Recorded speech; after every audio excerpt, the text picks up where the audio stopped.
24 décembre 1944. Le paquebot belge Léopoldville s'éloigne des côtes anglaises. À son bord, 2500 hommes de la 66e division d'infanterie américaine. Direction Cherbourg. Ils sont ce qu'on appelle des bleus. Ils n'ont jamais été au feu, jamais confrontés à l'ennemi. Les GIs se dirigent vers un des fronts les plus meurtriers du conflit, les Ardennes belges. Ils n'y arriveront jamais. Le Léopoldville disparaît dans la nuit, à 9 km seulement de sa destination. Des centaines d'hommes disparaissent avec lui. Le naufrage du Léopoldville, c'est vraiment le désastre maritime le plus important pour l'armée américaine sur le front de l'Ouest. L'événement est si tragique que pour préserver le moral des troupes, les autorités américaines et britanniques le passent totalement sous silence. Pendant des décennies, on n'expliquera jamais aux familles ce qui s'est réellement passé cette nuit du 24 décembre 1944. Comment et par qui le navire a-t-il été coulé? Pourquoi le naufrage a-t-il fait autant de victimes? Les indices gisent avec l'épave par 60 mètres de fond. La force des courants et cette profondeur extrême en font l'un des vestiges les moins accessibles de la Manche. Nous allons envoyer 4 plongeurs. Durée de la plongée, 1 heure, profondeur 60 mètres. Grâce à une série de plongées périlleuses, aux témoignages des spécialistes et à l'étude de documents déclassifiés de la Navy, nous avons pu jeter un nouveau regard sur ce désastre pour finalement lever le voile sur le mystère du paquebot Léopoldville.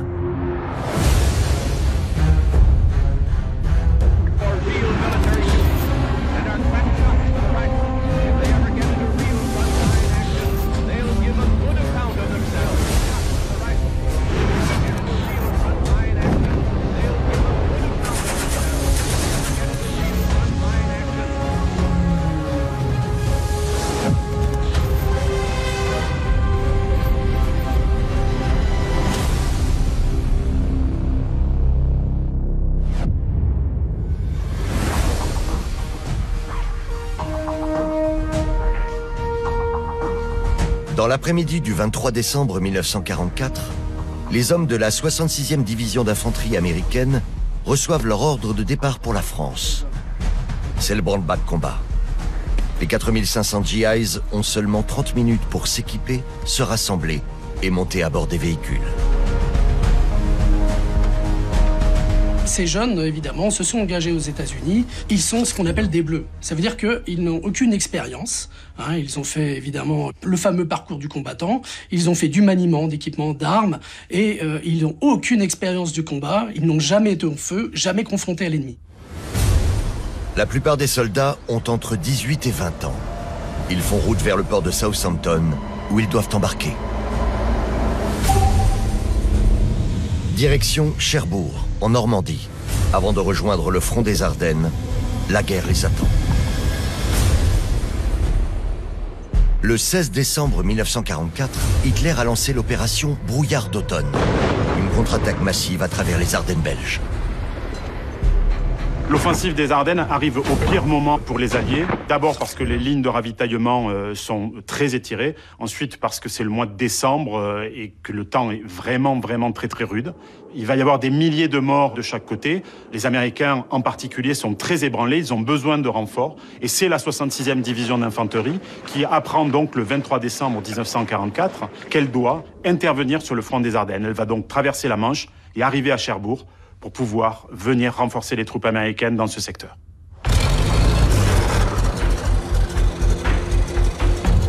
Arrivé au port de Southampton autour de 20 h, le sous-lieutenant Everhart et ses hommes sont plongés dans le chaos d'un embarquement très mal organisé. Il y a des parachutistes américains qui ont été embarqués à leur place sur les navires qui sont prévus. Alors il faut qu'ils assistent au désembarquement de ces troupes, ça prend du temps. Ils attendent pendant pratiquement 6 heures dans le froid et c'est vraiment très pénible.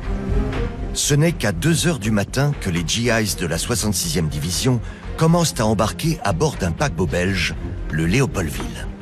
Une fois de plus, l'opération s'effectue dans la confusion la plus complète. De nombreuses unités sont fragmentées, les hommes sont dispersés. Le sous-lieutenant Everhart et les sous-officiers Taylor et Barwick perdent de vue plusieurs de leurs camarades.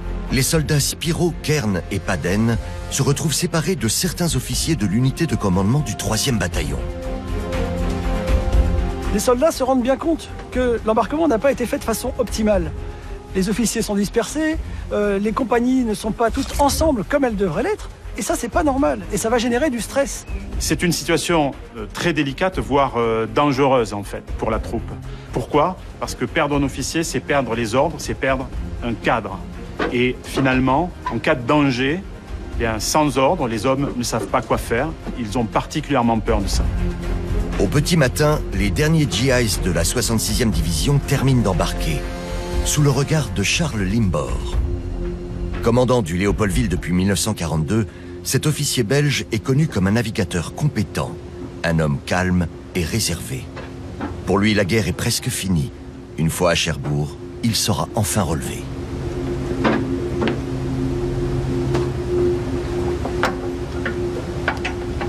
À 9h15, au matin du 24 décembre 1944, Charles Limbor donne l'ordre d'appareiller.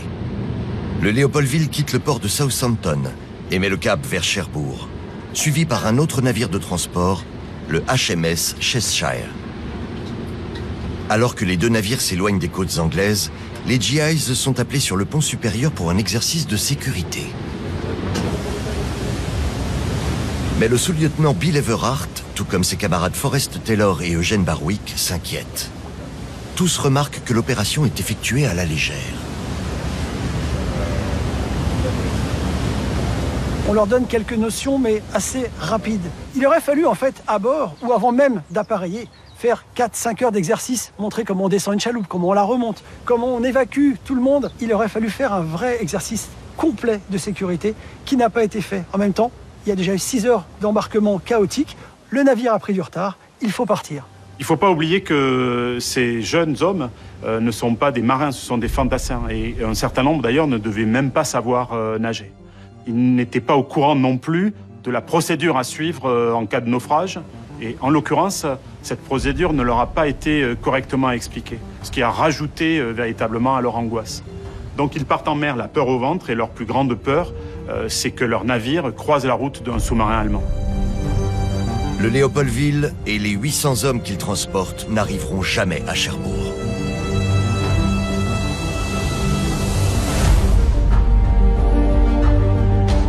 « 75 ans plus tard, le port de Cherbourg est toujours une des escales maritimes les plus importantes de la Manche. Port militaire, mais aussi port commercial et port de plaisance, c'est ici que Yves Marchalan lève l'ancre aujourd'hui. Ce plongeur passionné connaît sur le bout des doigts toutes les épaves qui jalonnent la côte normande. Aujourd'hui, il mène une équipe de plongeurs explorer un des sites les plus intéressants de la région.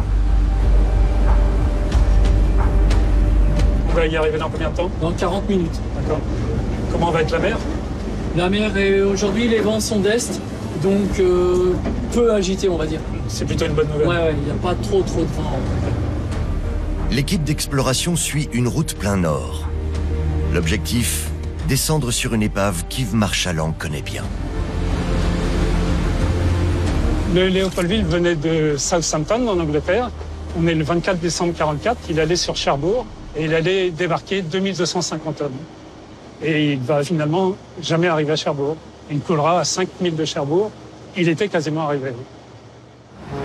L'histoire de ce navire, coulé face à Cherbourg 4 mois avant la fin de la Deuxième Guerre mondiale, commence en 1929, l'année de sa construction. Dans les années 30, ce paquebot était le fleuron de la marine civile belge. Baptisé en l'honneur de la capitale coloniale du Congo, le Léopoldville reliait le port d'Anvers aux colonies belges d'Afrique. L'été, il servait aussi de navire de croisière dans la mer Méditerranée. Sa clientèle aisée pouvait ainsi profiter du large sans renoncer au luxe de ce palais flottant. Mais en 1939, cette époque insouciante prend brutalement fin. Quand les Allemands envahissent la moitié de l'Europe, il y a tout un tas de navires qui sont en circulation en mer et qui ne rentrent pas du coup dans leur pays occupé, qui rejoignent l'Angleterre. L'amirauté britannique va les réutiliser, alors des cargos pour transporter du matériel, et les paquebots, c'est tout à fait intéressant pour transporter des troupes.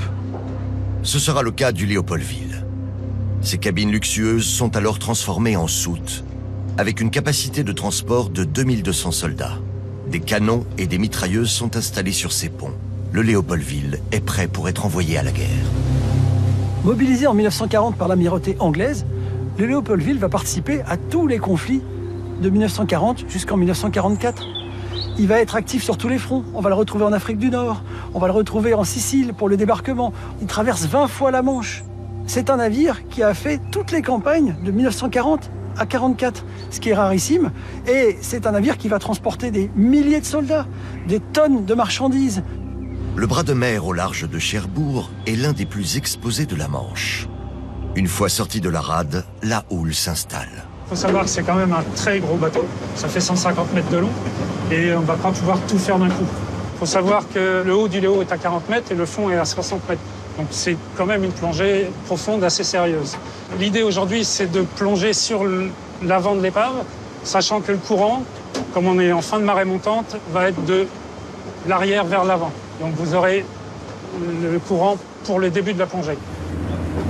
Cette épave est l'une des moins accessibles de la région. Les courants sont très forts et la profondeur extrême. Le Léopoldville se mérite. Seuls les plongeurs les plus expérimentés et les plus rigoureux peuvent l'explorer en minimisant les risques. Là, on arrive tranquillement sur l'épave. Tu vois, regarde la profondeur du sondeur diminue. Et là, regarde, on est vraiment sur le haut de l'épave, 36 mètres.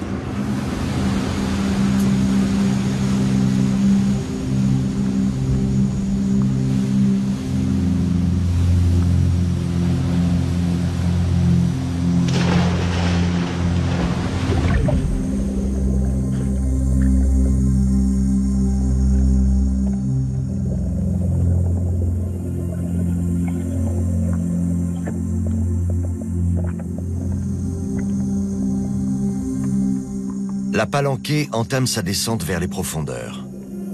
Le fond n'est pas encore visible. Les plongeurs sont suspendus dans un monde laiteux. Leur unique repère, le mouillage qui les guide sûrement vers le bas, vers l'épave. Lentement, une masse sombre se dessine en contrebas. C'est le Léopoldville. Impossible à cette profondeur d'en avoir une vision d'ensemble. La caméra volera à l'obscurité une succession de tableaux.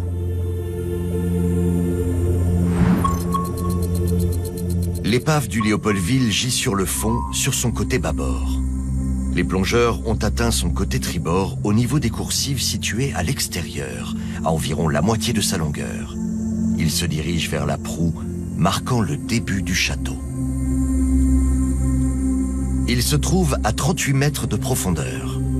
La prolifération du plancton, si abondant dans les eaux de la Manche, réduit la visibilité à 3 mètres à peine.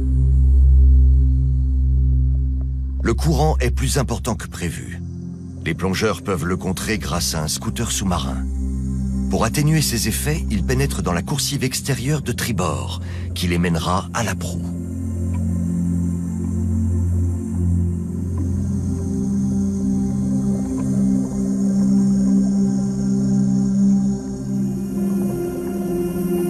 Sur la droite, le luxueux plancher en teck de la coursive est encore reconnaissable. 75 ans après le naufrage, il n'a pas pourri. C'est ici que les passagers prenaient l'air du large et admiraient la mer pendant les traversées. Les plongeurs atteignent enfin l'extrémité du Léopoldville. L'étrave, qui autrefois fondait les flots, est posée sur le sable. La chaîne de l'ancre larguée lors du naufrage est encore visible, ainsi que 2 mâts utilisés dans la lutte contre les mines.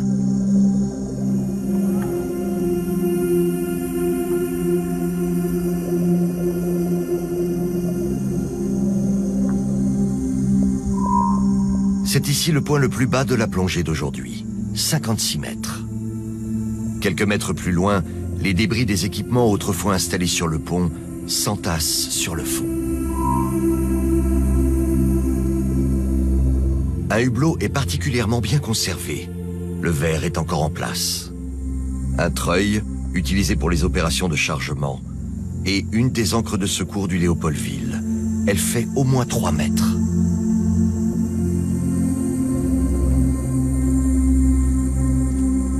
Après 20 minutes passées au fond de l'eau, les plongeurs commencent leur lente remontée et se retrouvent face au château avant.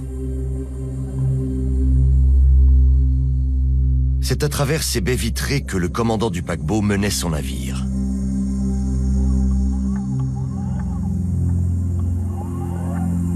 Une vision incongrue attend les plongeurs.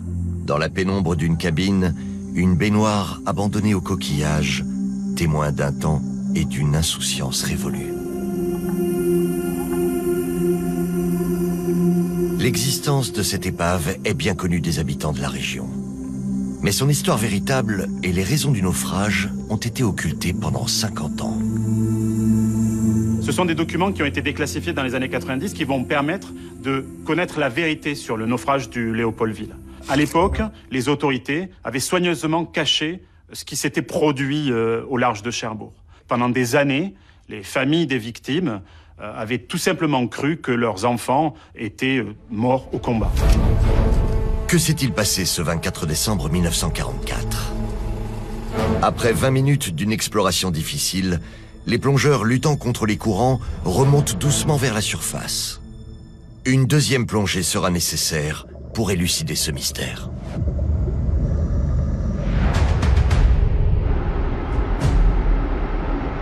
Au cours du second semestre de cette année 1944, de nombreux convois de navires font route vers les côtes normandes depuis l'Angleterre et les États-Unis. Leur but, ravitailler les troupes alliées et soutenir leur avancée. Après le débarquement en Normandie, le 6 juin 1944, les Alliés qui progressent en France, vers les frontières de l'Allemagne, ont besoin de plus en plus de matériel. Et ce matériel arrive par des convois qui traversent la Manche. Et ces convois sont de plus en plus nombreux au cours de cette période-là. La Manche reste une zone qui n'est pas une zone très sécurisée, même si la Luftwaffe et la Kriegsmarine ont été un petit peu essorés, s'ils sont un petit peu en bout de course. Il n'en reste pas moins qu'il y a en Manche encore énormément de mines qui ont été posées par les Allemands et surtout des sous-marins, les U-boats, qui sont là et qui viennent chasser les navires alliés.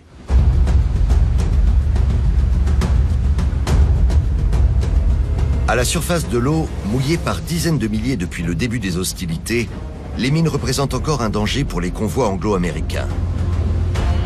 Les flottilles allemandes les ont notamment installées à proximité des ports et des mouillages sur les côtes françaises.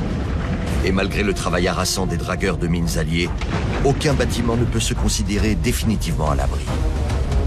D'autant que la Manche est encore infestée de redoutables U-boats, les sous-marins allemands, fer de lance de la Kriegsmarine. Ils ont été construits à près de 1200 exemplaires, sous plusieurs modèles.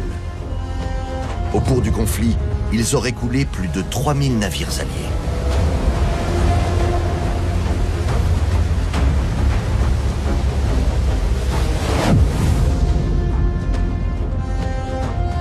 Long de plus de 66 mètres, pour une largeur de plus de 6 mètres et un tirant d'eau de 4,80 m, les U-boats 7C ont une autonomie en surface de 12 000 km, à une vitesse de 14 nœuds, 25 km par heure. Et en plongée, une autonomie de 148 km à 7,6 nœuds, 14 km par heure. Ils sont équipés de 4 tubes lance-torpilles à l'avant et d'un tube lance-torpille à l'arrière. Attaqués, ils peuvent plonger et atteindre une profondeur vertigineuse de plus de 200 mètres. Depuis le débarquement de Normandie, les sous-marins allemands, les U-boats, viennent dans la Manche et ils viennent de manière isolée, comme des loups isolés. Et c'est très difficile de les repérer. C'est vraiment un problème pour les Alliés. Ils ne savent pas où ils sont, ils ne savent pas combien ils sont. En décembre 1944, la Manche, pour les U-boats, est un terrain de chasse prioritaire. Les Allemands envoient leurs sous-marins dans la Manche parce qu'ils savent qu'il y a énormément de trafic de navires qui partent d'Angleterre pour aller approvisionner donc le continent, la France, pour poursuivre l'effort de guerre sur le continent.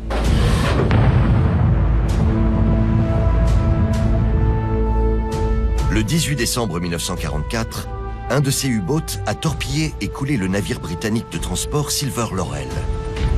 Le Léopoldville risque d'être leur prochaine victime.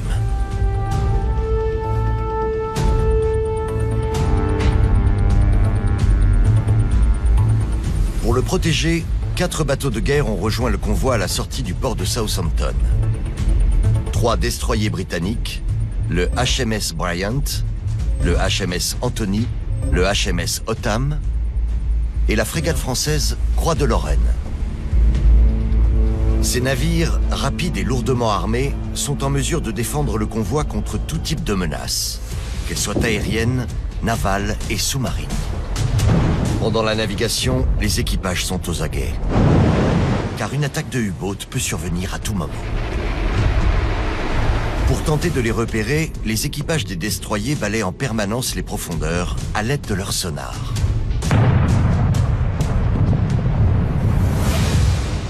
Tous les destroyers d'escorte sont munis de sonar, qui est un engin qui avait été créé avant la Seconde Guerre mondiale, mais qui a trouvé véritablement son application militaire pendant la Seconde Guerre mondiale. Un sonar, c'est quoi? C'est une sorte de radar sous-marin, un engin qui va émettre des sons vers le fond. Et ces sons vont venir se réfléchir sur tous les objets qui se trouvent en dessous de lui et remonter donc à la surface où le sonar les capte à nouveau pour pouvoir dessiner le profil des objets qui ont été percutés par le son. Pendant 5 heures, le convoi navigue dans une mer formée. Mais à 14h30, l'alerte est donnée. L'opérateur sonar du Bryant vient de détecter la présence d'un U-boat.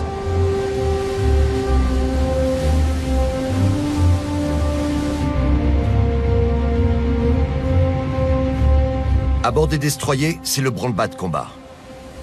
Les 4 bateaux d'escorte se déploient de façon fulgurante et lancent en mer leurs munitions les plus redoutables, les grenades anti-sous-marins. Ces grenades sous-marines sont une arme effectivement extrêmement efficace pour détruire un sous-marin. Il faut imaginer, c'est un gros bidon avec 500 kg d'explosifs ultra puissants et on va le régler, bien sûr, pour qu'il explose à la profondeur à laquelle on a repéré le sous-marin. Le but, c'est qu'il explose au plus près du sous-marin. À 14h45, les destroyers ne repèrent plus aucune trace du U-boat signalé. L'alerte est levée, mais les équipages restent vigilants. Impossible de savoir avec certitude si l'ennemi est détruit ou s'il a juste échappé à leur attaque. Le convoi reprend alors la navigation vers Cherbourg. Mais 15 minutes plus tard, une nouvelle alerte est lancée. Les destroyers se déploient à nouveau.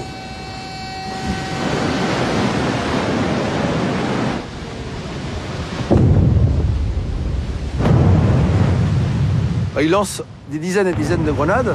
Évidemment, plus il y a de grenades qui explosent, plus ils ont de chances d'éliminer la menace.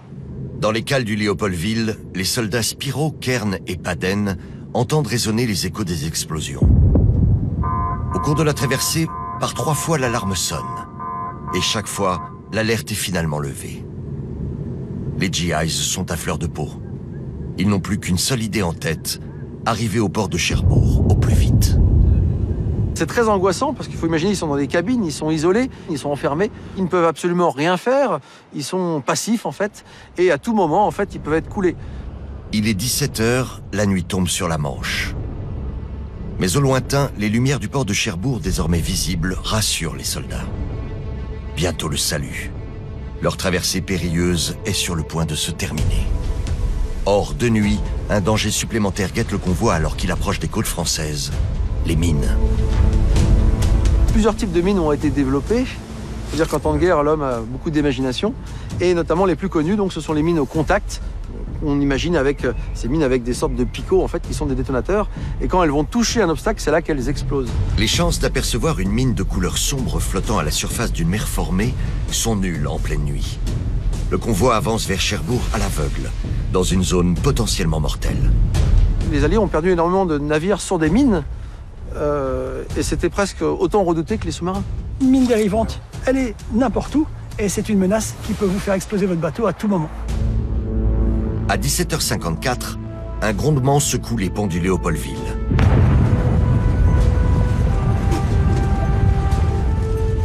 James Cairn et ses camarades sont jetés au sol.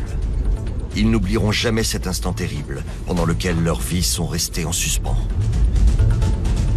À ce moment-là, c'est la stupéfaction pour ces hommes. Le navire vient d'être ébranlé par une explosion. Ils sont enfermés dans les soutes. Le temps est suspendu l'espace de quelques secondes. Et quand ils reprennent leurs esprits, ils se demandent si le navire va couler.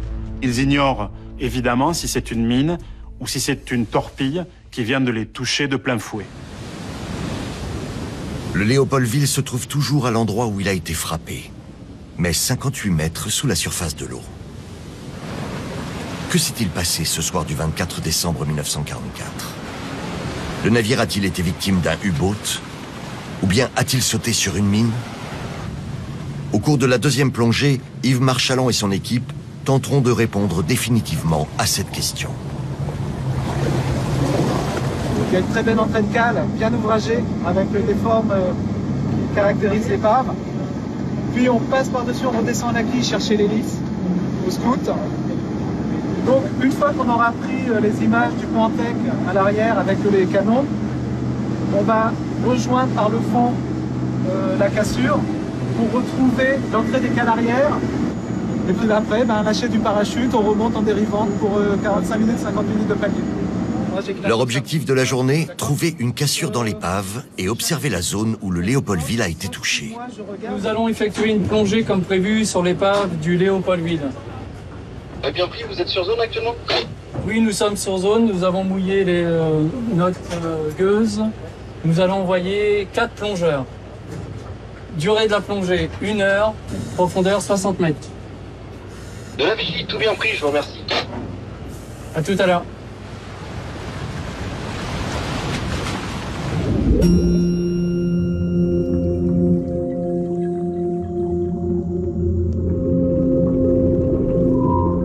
Les plongeurs atteignent l'épave à environ 2/3 de sa longueur, à une profondeur de 36 mètres.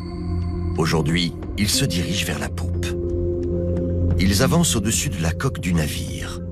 Les ouvertures des hublots des ponts inférieurs sont parfaitement reconnaissables.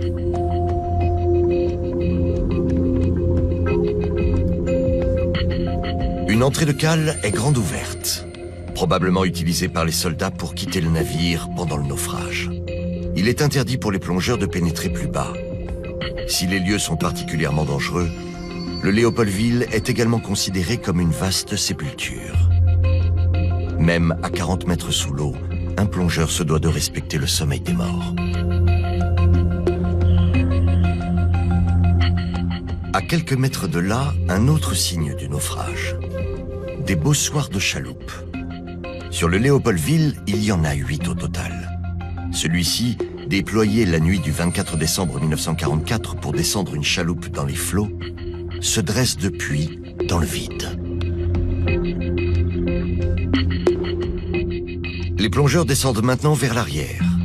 Le fond est à une profondeur de 58 mètres. La coque titanesque du Léopoldville les surplombe. Ici, ils se laissent transporter par le courant et dérivent le long d'un amas de débris et machinerie qui cache l'arbre moteur. Ils cherchent l'hélice du paquebot. Elle se trouve quelques mètres plus loin.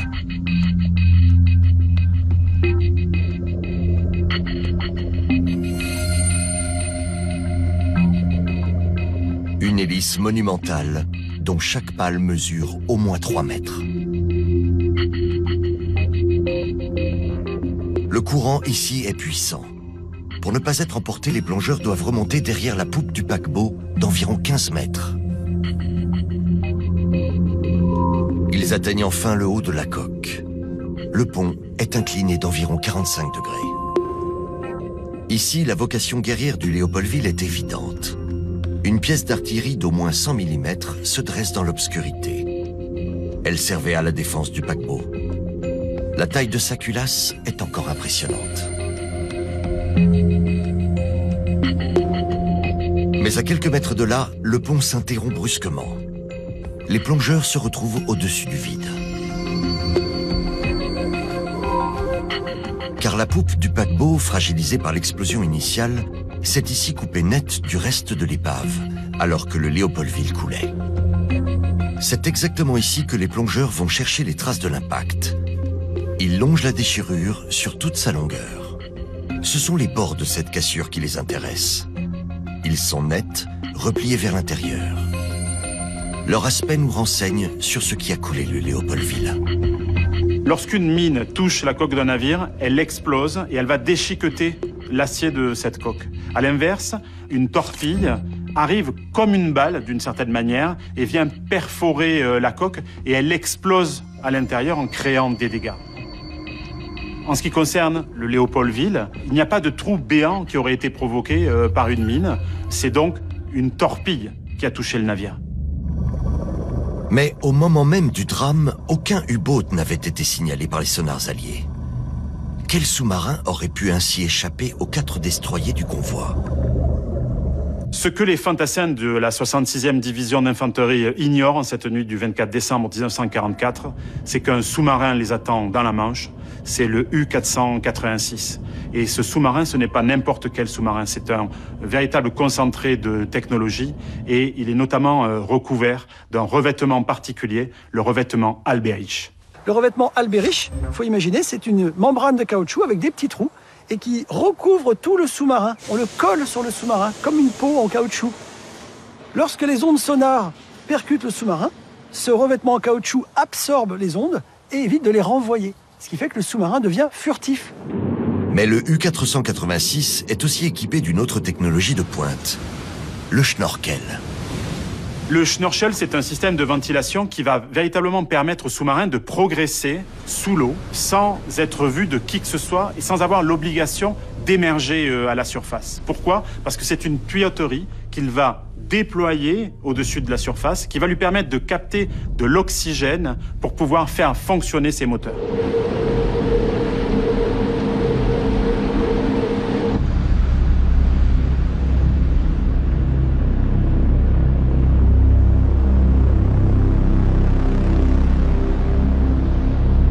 Depuis un mois, le U-486 patrouille dans les eaux de la Manche en toute impunité, sans jamais être repéré. Son seul but, détruire le plus grand nombre de vaisseaux alliés. C'est déjà lui qui a coulé le paquebot Silver Laurel le 18 décembre 1944 au large des côtes de la Cornouaille.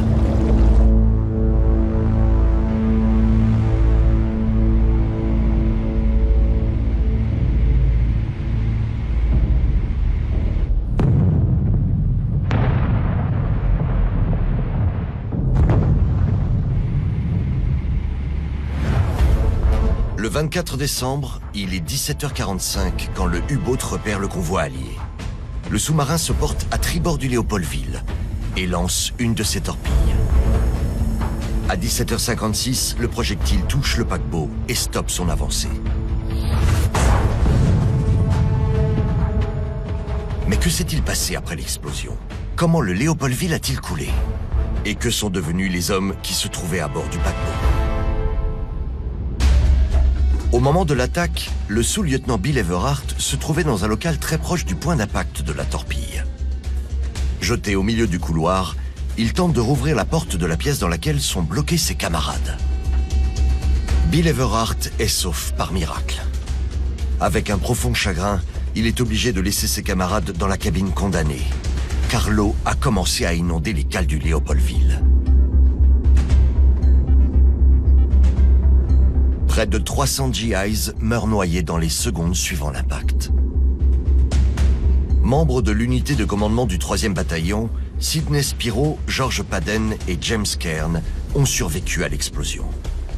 Alors que l'eau monte dans les cales du Léopoldville, près de 2000 GIs se dirigent en masse vers les ponts supérieurs.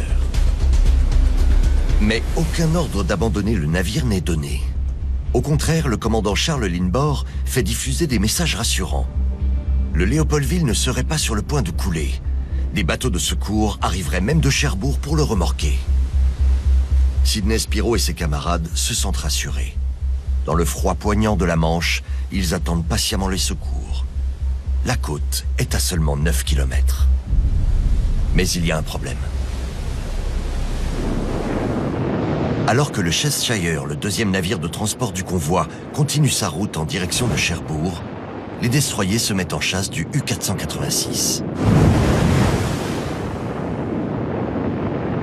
2 minutes après l'attaque, à bord du destroyer Bryant, le commandant du convoi John Pringle lance le SOS.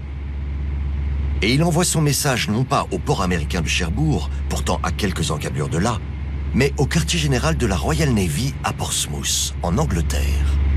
Aussi incroyable que ça paraisse, le commandant Pringle ne peut pas appeler les secours sur le port de Cherbourg, qui sont pourtant urgents. Pour une raison simple, le commandant Pringle dispose d'appareils de radio anglais avec des fréquences anglaises. À Cherbourg, ce sont des navires américains avec d'autres fréquences. Ils ne peuvent pas communiquer entre navires anglais et navires américains de façon directe. 10 minutes après le premier message, John Pringle envoie un nouvel appel radio à l'amirauté britannique. Il faudra près d'1 heure pour que la demande de Pringle soit enfin transmise à la base américaine de Cherbourg. Un retard qui contribuera à l'ampleur de la catastrophe et coûtera la vie à de nombreux GIs. À bord du Léopoldville, l'eau s'est désormais engouffrée jusqu'à la salle des machines. Privé de sa propulsion, le paquebot dérive dangereusement vers un champ de mines connu des Alliés. S'il était touché une deuxième fois, il risquerait de couler instantanément. Pour sauver le paquebot, le commandant du Bryant, John Pringle, ordonne alors au Léopoldville de jeter l'ancre. Il est 18h16. 20 minutes ont passé depuis l'attaque. Ce n'est que quelques minutes plus tard que le commandant du Léopoldville, Charles Limbor, communique à Pringle que la situation est grave. Il fait transmettre « Le navire coule, nous ne resterons pas à flot très longtemps ». Sur les ponts du Léopoldville, la peur s'est désormais répandue parmi les hommes. Sans en avoir reçu l'ordre, une partie de l'équipage belge et congolais, paniqué, décide de quitter le navire. C'est avec consternation que Sidney Spiro, James Cairn et George Paden voient ces hommes se diriger vers les chaloupes. Évidemment, ça génère chez les troupes américaines un sentiment d'abandon de voir ces marins belges s'enfuir. Ils savent qu'ils ne sauront pas comment s'organiser, comment faire descendre les différents canots de sauvetage pour pouvoir débarquer du navire. Ces soldats américains, ces jeunes soldats, ils ont 18, 19, 20 ans, mais beaucoup ne savent même pas nager. Et c'est pour ça qu'ils ont très peur. Ils voient la mer qui se rapproche, le bateau qui s'enfonce, et ils comprennent que la situation commence à être désespérée. Et de voir les chaloupes s'en aller à vide avec les membres d'équipage, ils trouvent ça intolérable. La panique est totale. Des dizaines de GIs se ruent alors vers les chaloupes.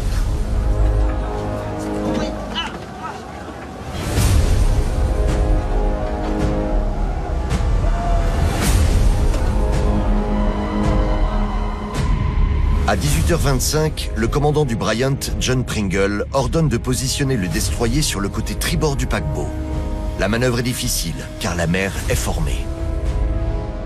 Les deux bâtiments sont amarrés côte à côte. Les GIs peuvent maintenant tenter de sauter du Léopoldville jusqu'au pont du Bryant. Mais la mer agitée rend le transbordement très dangereux. Certains hommes trouvent le courage de sauter.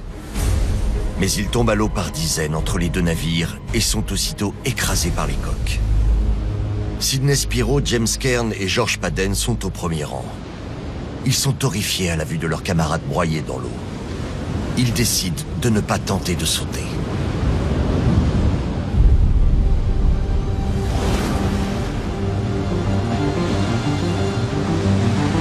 Ailleurs sur le pont, le sous-lieutenant Bill Everhart a pris les choses en main.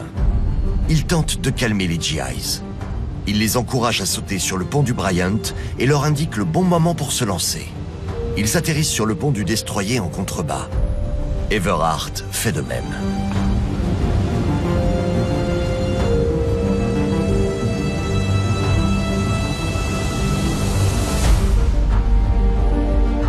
Bill Everhart est sauvé. Il se retourne alors vers les ponts du Léopoldville. Il est sidéré par ce qu'il constate. Le navire est encore bondé. Environ 1000 soldats américains s'entassent toujours à bord du paquebot, comme Forrest Taylor et Eugene Barwick. Bill Everhart les aperçoit pour la dernière fois. Spiro, Cairn et Paden, de l'unité de commandement du 3e bataillon, n'ont pas non plus réussi à sauter. Il est désormais trop tard. Car à 19h30, John Pringle, le commandant du Bryant, fait larguer les amarres et mettre le cap sur Cherbourg. Il reçoit alors un dernier message de la part du Léopoldville. Il est impératif que nous abandonnions le navire. John Pringle décide de quitter le Léopoldville et il sait qu'il y a encore des hommes à son bord. Il pense très certainement que les navires de secours vont arriver. Par contre, ce qu'il ignore, c'est que les communications ne passent pas bien. Et puis surtout, nous sommes le 24 décembre 1944 et à terre, les hommes sont en train de réveillonner et de fêter Noël. Ce qui va entraîner finalement un retard dans la mise en action des secours qui vont venir vers le Léopoldville. 1h30 après l'attaque, aucun bateau de sauvetage n'est sur place. alors que le Léopoldville se trouve seulement à 9 km du port de Cherbourg.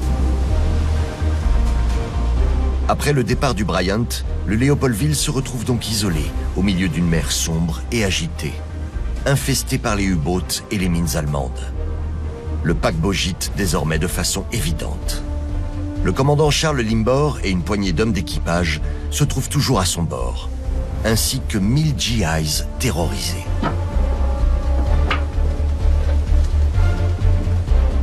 À chaque seconde, le paquebot s'enfonce un peu plus dans les eaux glacées de la Manche. Sidney Spiro, James Cairn et George Paden se trouvent sur le pont. Ce qu'ils voient est une scène de fin du monde. Certains GIs pleurent, d'autres prient, implorant leur salut à Dieu. Pour les malheureux soldats américains de la 66e qui sont encore à bord, la situation commence à devenir catastrophique. Le navire commence à sombrer, c'est la panique. Il fait nuit, il fait froid, ils voient l'eau glacée, ils savent qu'ils ne savent pas nager. Et là, ils se rendent compte qu'il n'y a personne qui arrive à leur secours et ils comprennent qu'il va y avoir une issue tragique pour beaucoup d'entre eux. George Paden est un père de famille de 36 ans. Il aperçoit un jeune soldat effrayé. Il ne porte pas de gilet de sauvetage et affirme qu'il ne sait pas nager. Paden le rassure et lui tend son propre gilet. C'est la dernière fois que ses camarades le voient. Le pont du Léopoldville s'incline désormais inexorablement. Et là, pour les soldats qui sont encore à bord, ça devient une catastrophe parce qu'ils sont plus sur un pont plat, mais ils sont sur un navire qui se dresse quasiment à la verticale. Ils chutent de plusieurs dizaines de mètres, tombent sur des superstructures, se tuent, des objets se détachent, des chaloupes se détachent, écrasent les soldats qui sont en dessous. C'est une scène de cauchemar.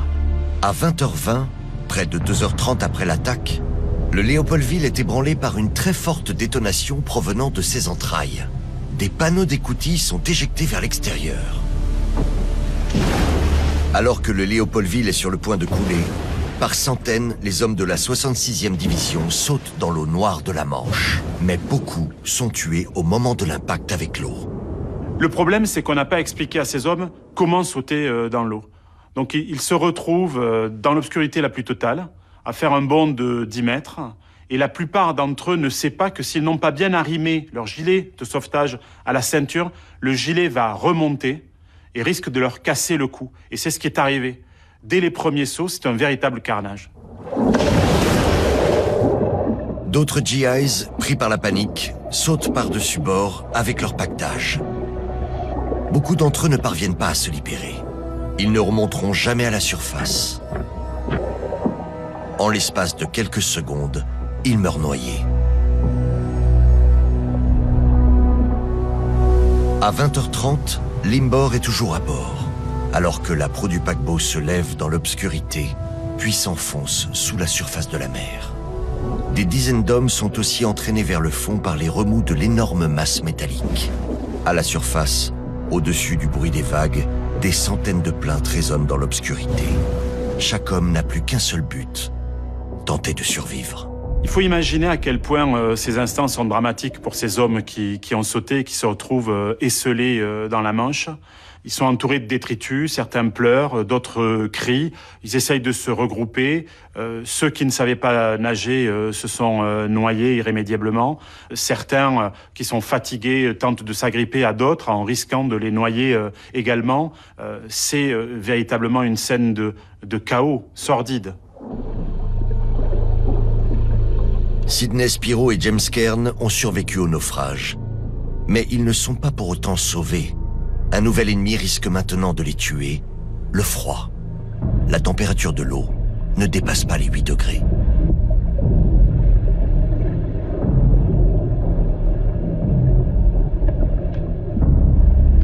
À chaque minute, des dizaines d'hommes meurent d'hypothermie.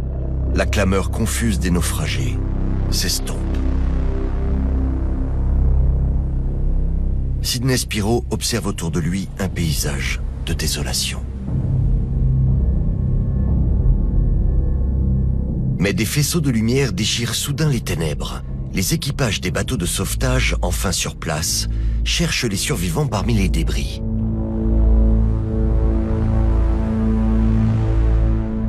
James Cairn est dans l'eau depuis près de 20 minutes, et il ne lui reste plus beaucoup de force. Il tente alors d'attirer l'attention des sauveteurs. Lorsque les navires de sauvetage arrivent sur la zone, ils doivent trouver des hommes qui sont éparpillés sur une zone qui est véritablement énorme. Et les fantassins qui étaient sur le Léopoldville sont dans l'eau depuis très longtemps. Ils sont donc épuisés, ils sont en hypothermie. L'eau est à 8 degrés. À 8 degrés, on reste dans l'eau 30 minutes et après, c'est la fin. Les lampes des navires de sauvetage essayent de trouver des hommes au milieu des vagues, mais un certain nombre d'entre eux vont mourir d'épuisement à quelques mètres de leur sauveur. James Cairn est enfin repéré et hissé à bord d'un remorqueur. Sidney Spiro est aussi sauvé. Leur nuit de cauchemar prend fin.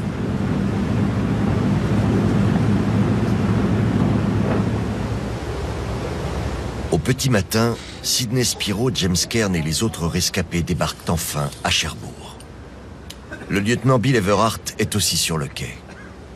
Une longue et dangereuse journée vient de prendre fin. Ces hommes ont survécu au naufrage du Léopoldville. Mais près de 800 de leurs camarades n'ont pas eu la même chance. Durant 2 semaines, des centaines de corps sans vie s'échouent sur les plages de la région de Cherbourg. Mais malgré l'ampleur du désastre, le naufrage du Léopoldville ne fait pas la une des journaux de l'époque. En décembre 1944, les autorités américaines mènent une enquête. Elle dure à peine 9 jours. Elle est supervisée par l'amiral de l'US Navy, Harold Stark, et est approuvée par Eisenhower en personne. L'amirauté britannique mène également une enquête. Celle-ci est plus détaillée, mais le résultat n'est guère différent. Ni les Américains ni les Britanniques ne souhaitent endosser les pleines responsabilités de la tragédie. 800 hommes sont morts alors que le Léopoldville est resté à flot pendant 2h30. Et ce bilan n'est pas juste dû au fait que c'était la nuit. Très rapidement, les Américains et les Britanniques se rendent compte qu'un certain nombre de négligences ont eu lieu et qu'elles ont causé le désastre. L'embarquement avait été chaotique. Les procédures de sécurité n'avaient pas été expliquées correctement aux fantassins, qui eux-mêmes se retrouvaient éparpillés sur le navire sans officier. Le Brilliant de John Pringle a abandonné le Léopoldville à son sort en pensant que d'autres navires de sauvetage allaient venir, et ceux-ci ne sont pas venus à cause des problèmes de communication et parce que nous étions le 24 décembre 1944. Donc, obligatoirement, le désastre a été lié à des négligences qui ont été fatales aux hommes du Léopoldville. Pour éviter la fuite de ces informations, une censure est rapidement mise en place. 3 semaines après le désastre, les familles des soldats disparus reçoivent un télégramme pour le moins étonnant. L'armée américaine leur communique uniquement que leurs proches ont été tués sur le théâtre européen. Tout l'enjeu pour les autorités américaines à ce moment-là, ça va être de cacher aux familles les circonstances dans lesquelles leurs enfants sont morts. Pour elles, ils seront morts au combat en Europe. Ils n'auront pas d'autres détails. Car la guerre continue.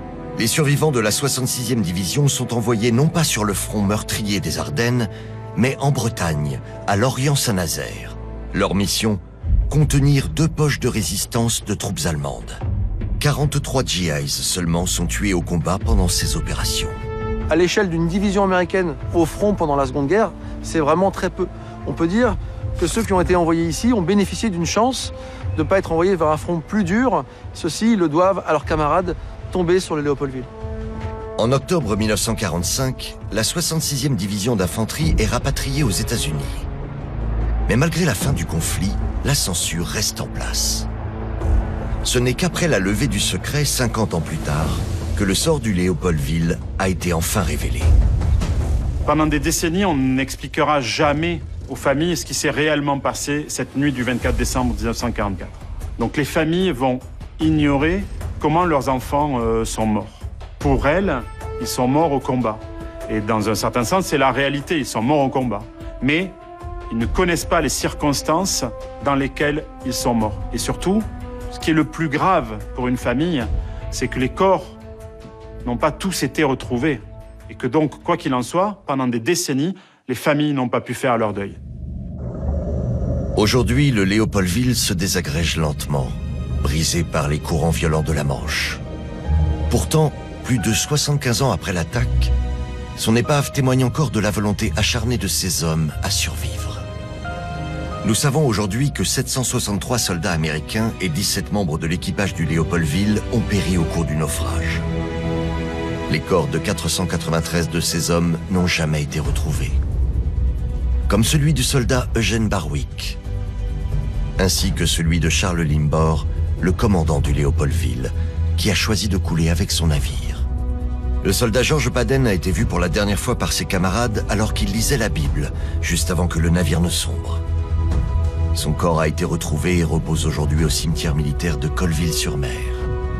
Le corps de Forrest Taylor a été retrouvé et enterré après la guerre à Knoxville, dans son Tennessee natal. Les soldats James Cairn et Sidney Spiro, sortis de l'eau par les sauveteurs américains, ont pu retrouver leur famille après la guerre. Ils se sont tous les deux mariés et ont eu des enfants. Le sous-lieutenant Bill Everhart s'est marié en 1949 et a eu 4 enfants. Dans le civil, il a travaillé dans le milieu des assurances et de l'éducation publique. Il est décédé en 2012. Pendant toute sa vie, il a caché à ses proches ce qu'il avait vécu à bord du Léopoldville.